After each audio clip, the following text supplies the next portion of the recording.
seni görürüm, gecem gündüzüm yok arar dururum. Ben bu dertle çok yaşamam, ölürüm. Dertlerime derman oğul neredesin?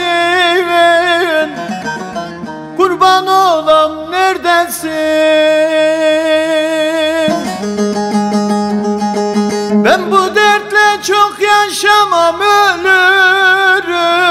Dertlerime derman oğul neredesin? Ciğerparem neredesin?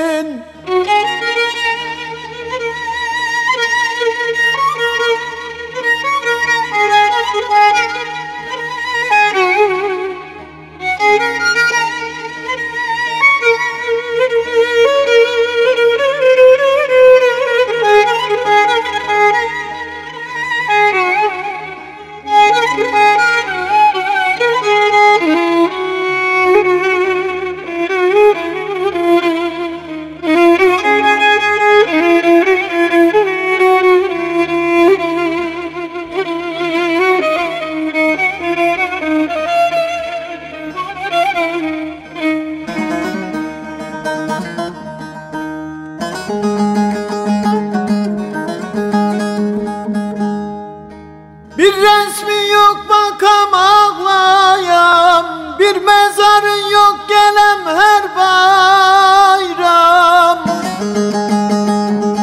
Aklımı yitirdim kurbanın olam, dertlerime derman oğul neredesin? Kurban olam neredesin?